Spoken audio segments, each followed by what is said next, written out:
Welcome back to Freedom and Prosperity Radio, the weekly radio news magazine that we put together here at the Virginia Institute for Public Policy to deal with the substantive and hot-button topics of our time.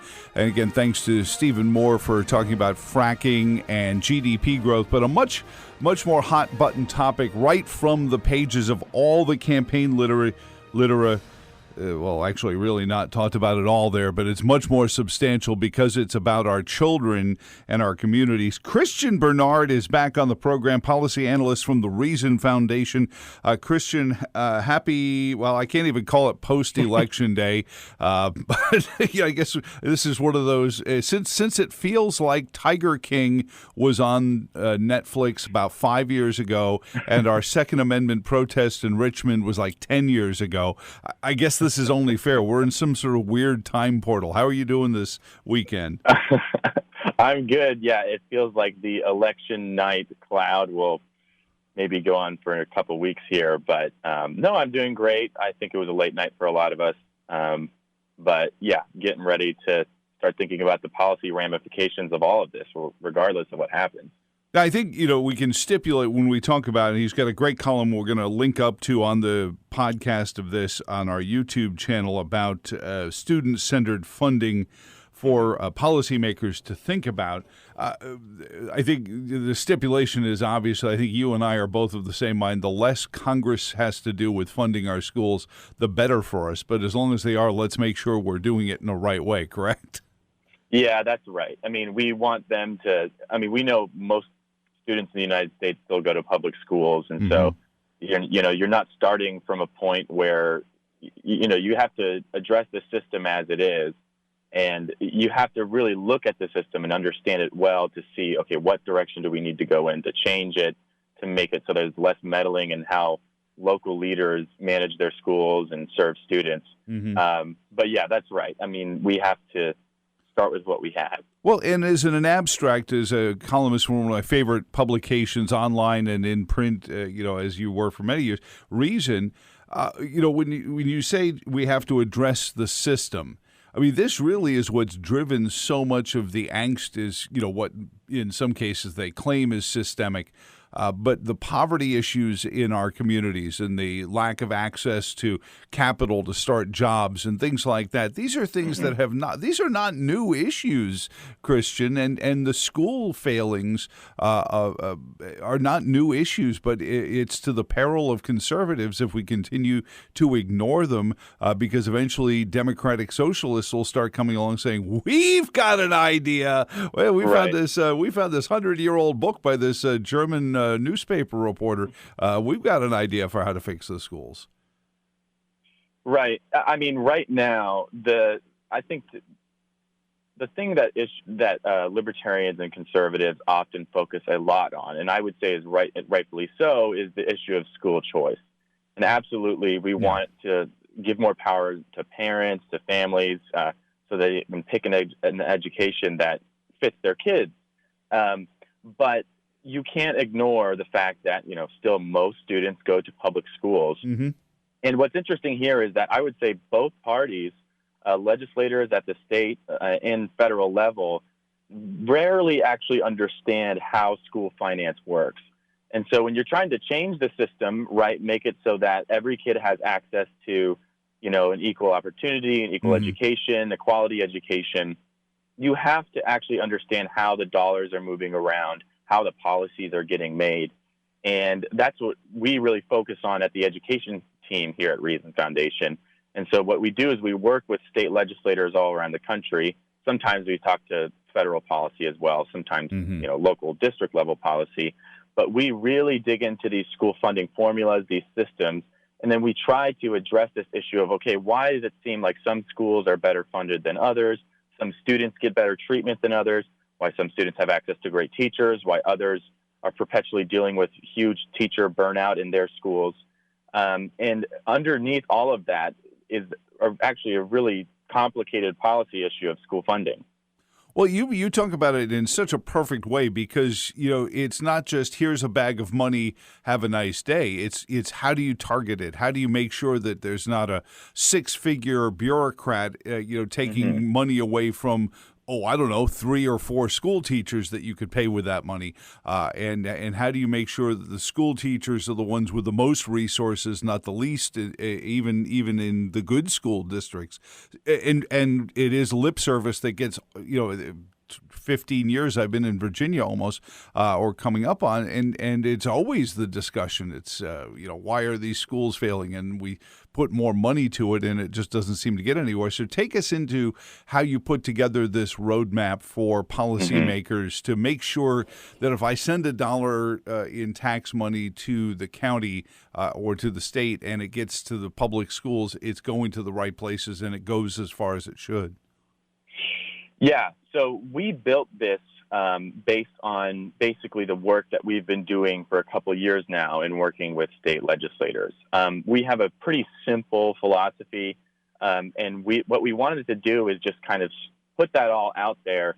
So as we've started to work with more and more stakeholders and more states, that we can kind of give them a starting product that shows what we're all about, kind of how we're going to evaluate school funding systems. So, the first observation about school funding systems in general is that they tend to be really complicated, really ad hoc, really unfair, highly restrictive. And of course, that's a generalization. States vary substantially in how they run their school funding systems, but these are broad patterns that you'll find, and generally you're going to have a problem with the system seeming disjointed. So the first step we like to recommend is you need to streamline your funding system. So you need to simplify everything. And a lot of states, they'll have dozens and dozens of these state-level categorical grants that have, strings attached that say that, district leaders and school leaders need to use the dollars a certain way. They have to report on it a certain way. And what that does is it ties the hands of local leaders and doesn't allow them to make their own decisions with the money. So that's kind of the first step, is to simplify the system, because we know that the people who are further away from the kids are going to be less informed about what use of resources is best for the kids. So that's kind of the starting point.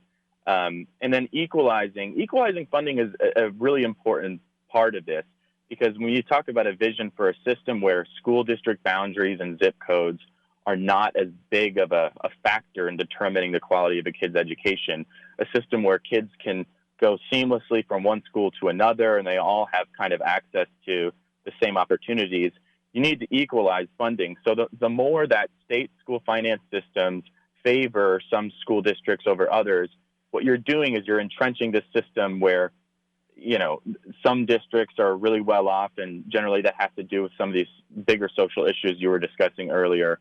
And that's not good for all kids. So that's the next step, is to equalize.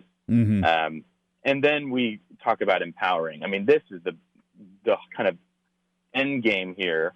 We want local leaders, so this is school level leaders, to actually be able to make customized decisions about their budgets. We're not just talking about, whether you can purchase pencils or new computers or something like that. We're talking about the whole thing, the staffing decisions, how you use counselors, your class sizes, your class structure, how you leverage online learning, your curriculum. That's ultimately, we want all these things to be at the power, under the power of families and local school leaders. And of course, after all that, we want to inform. We want there to be really good transparency with how dollars are being used. So we don't want to get prescriptive and say you have to use dollars to hire a guidance counselor, not a librarian, or you have to use these dollars to pay a teacher this much. What we want is for local leaders to be able to make these decisions freely. But then, of course, we want good data so that we can actually look at the decisions they're making, whether they're benefiting students in terms of outcomes, and whether they're treating all students fairly. Christian, sorry, this is the lack of sleep. Christian Bernard is on with us, policy analyst from the Reason Foundation. Great piece at reason.com. And their policy brief, student-centered funding roadmap for policymakers, and it seems so intuitive. The spot you were just doing there, Christian, is so clearly something that would resonate with a conservative or a liberal, Democrat or a Republican.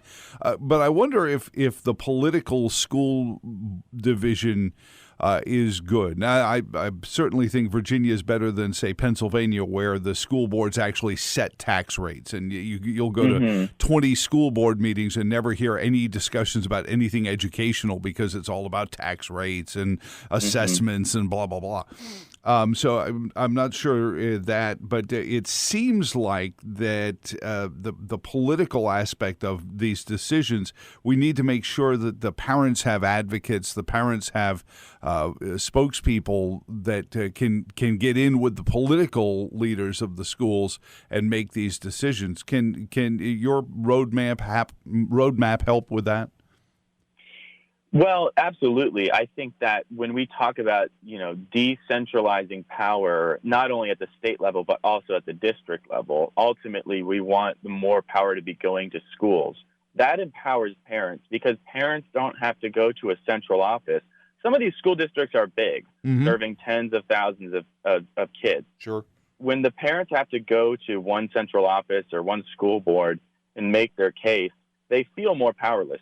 But if you know that your school principal has a ton of control over their budget, their class structure, all of that, it empowers parents so they can just go to that office and say, hey, my student or my kid needs this kind of program, or hey, have you thought about how, let's say you're running your technology program. I mean, whatever it might be, I think that empowers parents. So this roadmap is directed to policymakers, but at the end of the day, we want this to be benefiting parents most. Chris, I know that this is going to sound like excuse making, and I'm going to get emails saying, oh, you sound like a lefty there, Joe, talking about this. But there really is a social component to educational achievement. In Virginia, we have a relatively good idea in terms of composite index, where the General Assembly will do school funding based on, sort of your GDP in your counties, and it works out a little bit better. But you still have the inner city schools struggle even with that. And I've talked to social scientists and social workers, and they say a lot of it has to do with the neighborhoods where these kids, if they do achieve well in school, that's the reason they get bullied. That's the reason they get picked on. That's the reason they get ostracized.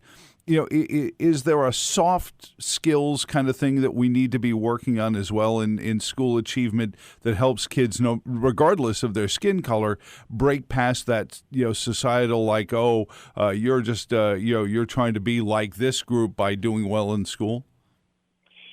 Yeah, I think that it's a big issue when the whole system's looking at it. They're just looking at the latest research and saying, they do kind of treat kids like widgets, right? And we have this overly standardized system.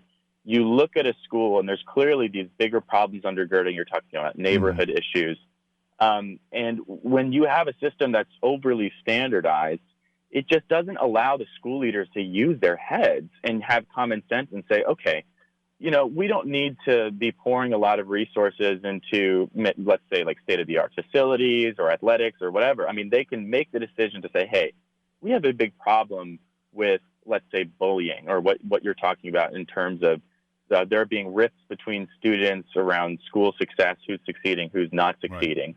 And a school leader can look at that and say, okay, our big effort needs to be around, let's say, school culture and, making it so that it is encouraged for all kids to be learning, and that it's a good thing to be succeeding in your studies. Again, our lens of looking at this is through the local control. And so those who are closest to the kids aren't the ones who are just trying to comply with the new rule, the new state program that's supposed to solve everything. But the point, too, that you raised about these other issues undergirding it, I mean, there's no silver bullet in education policy. I think anyone who's worked in ed policy for long enough understands that you're trying to move the needle at all times. And there's always something that works for some kids, but there's rarely anything that works for every kid. And so you have to be extremely humble as you come at this issue, because we still don't know what the solution is that's going to work for every kid and solve all these underlying issues around social capital or issues that go outside of the classroom that go back to home or go back to neighborhoods. Nobody's who that I know anyway, but I imagine, I don't know how if you have kids, Christian, but I do not. You Not sound yet. like you'll be good at it, because I first thing I learned as soon as child 2 was born is they're all completely different, and you find that out within the first few hours, saying, well, this isn't what the first one did when I fed him, and every child has such a unique personality, and then you make a classroom out of 25 of them. Teachers have an incredibly difficult job engaging 25 different movements, and I think that's why your roadmap of hyper localizing the funding map is so important to this.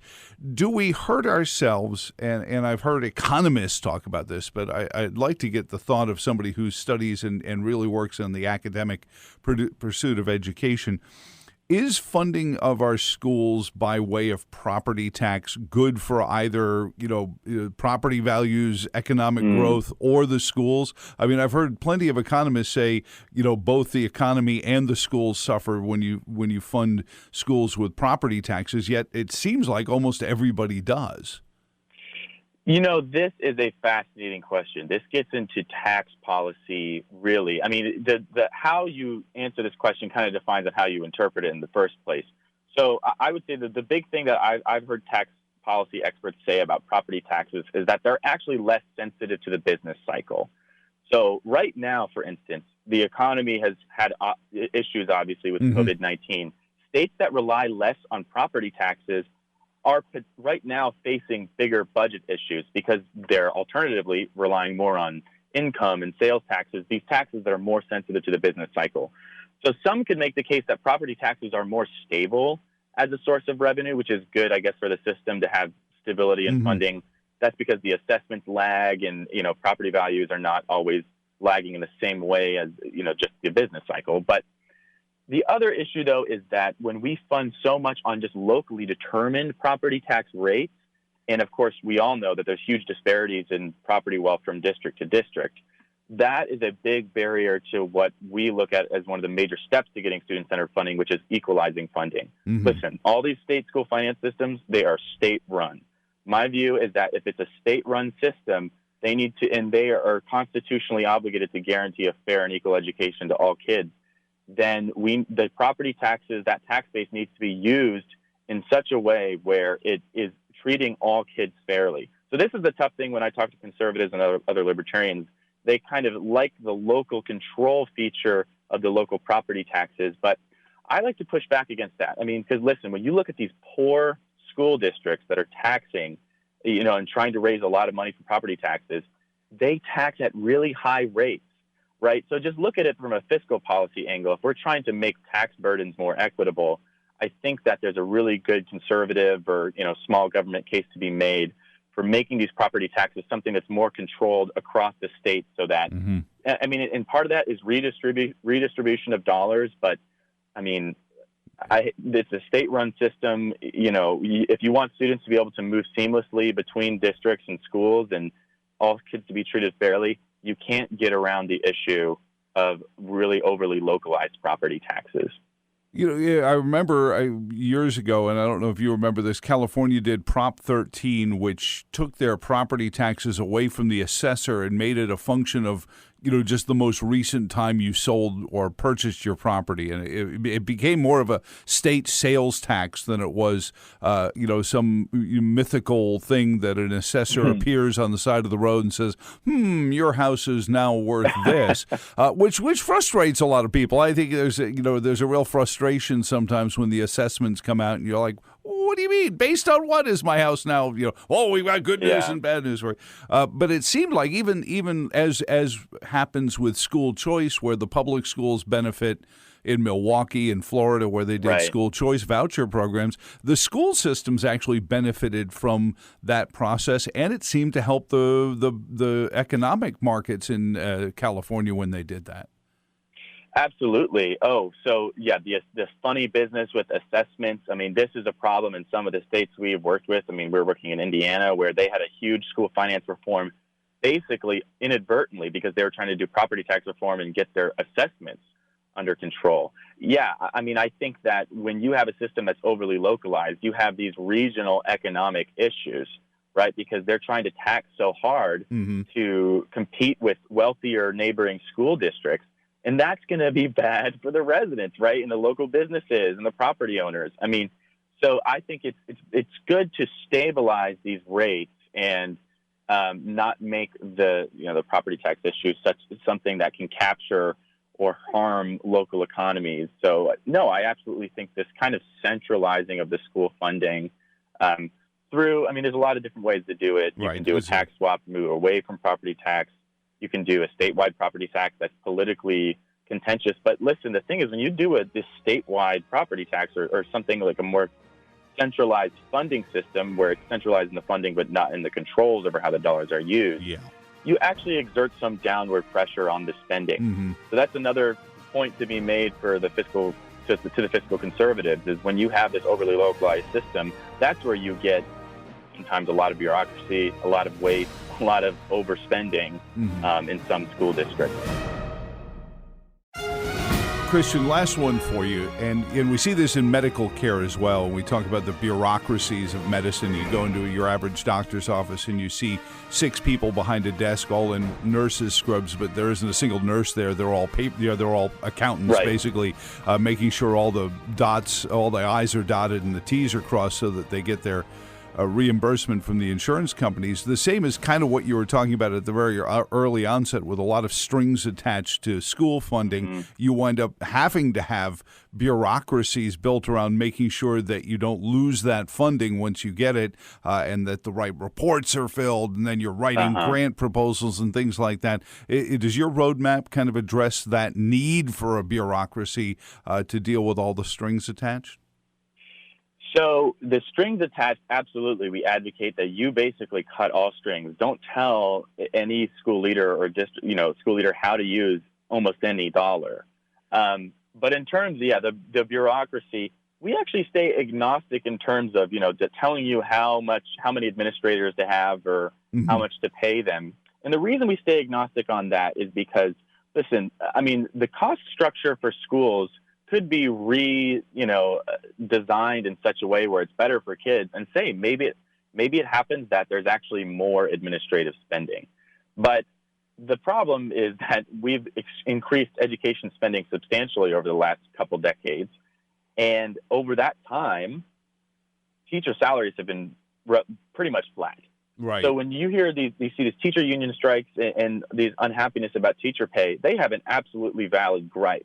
But the question is, why isn't the money making it into their paychecks? Where is it going? And that's where this point comes out of, well, it's because the cost of compliance, with all these rules and regulations around this funding. And then we have all these new programs that requires that the district hire out more specialists in their central office to specialize in one certain topic. I mean, that's the kind of administrative bloat problem that you see pointed to a lot. And our view is that, well, if you get rid of all these requirements and you empower local leaders, the need for that bureaucracy is just naturally going to subside.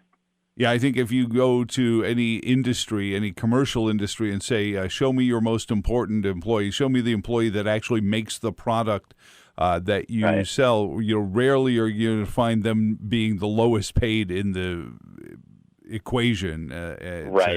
But in schools, that's the case. It's the entry-level position. I've often wondered if we wouldn't be better hiring bureaucrats, hiring the people who run the cafeteria, and have people work behind the scenes for 4 or 5 years before they earn the right to be in a classroom, and flip the hierarchy on its head and make the classroom the place you want to earn your way into. Interesting. Okay. Yeah. I mean, because that's not the culture at most school districts. Right. I mean, at school districts, you're making it if you're getting further away from the kids. Right. Which kind of ironic, isn't it? Yeah. It's a reverse incentive. Your best teachers are trying to become your mediocre bureaucrat. That's right. Yeah. And you want to reward the right way. What has the response been? You mentioned you've been talking to Indiana and in some other states. What has the response been on your roadmap, Christian? Well, so far we just released it. Policymakers and stakeholders. I mean, I know those are broad terms, but they are looking at this, and they're basically saying, yes, tell us what we need to do to kind of align with this strategy. Everyone looks at their system, and like you were saying, I think a lot of people would agree with the fundamental principles here, even those who are not necessarily politically like conservative or libertarian. But the devil is in the details. You look at it and you agree with it in principle, but then you say, wait a minute, if we actually funded our schools equally, that would really anger a couple of these wealthy districts that have a ton of political power. So the reception has been, okay, this is the ideal that you laid out in this roadmap, but how do we step it back and maybe talk about incremental steps? And that is really where the substance of our state level work comes in. That's when we start talking about tweaking formulas, or how property taxes are used, or how revenues are used, or talking about just a subset of grants that we think can be collapsed into an unrestricted funding formula. That's where kind of the really interesting work happens, because again, school finance is one of the hardest things to really overhaul. I mean, it's often a huge, let's say like 40 to 50% of the average state's budget. That's a lot of your budget going to school funding. So when you start pulling levers and moving those funds around, I mean, you're going to have a lot of interest groups that are being affected by that. Well, so it's really easy to lay out the principles, but it's hard to actually execute it because of the political realities. And certainly the idea that it's children involved, and the politicians have already scared us into the idea of it's our children who are at risk if something good didn't happen in the school. And then they say, I just ask anyone who's ever brought up the phrase school redistricting and see what happens to them. Christian, thank you so much. Christian Bernard, policy analyst, specializing in education policy at the Reason Foundation. You read the piece. It's reason.org. I misspoke earlier. It's Policy Brief, Student-Centered Funding Roadmap for Policymakers. Thank you so much for your time this week.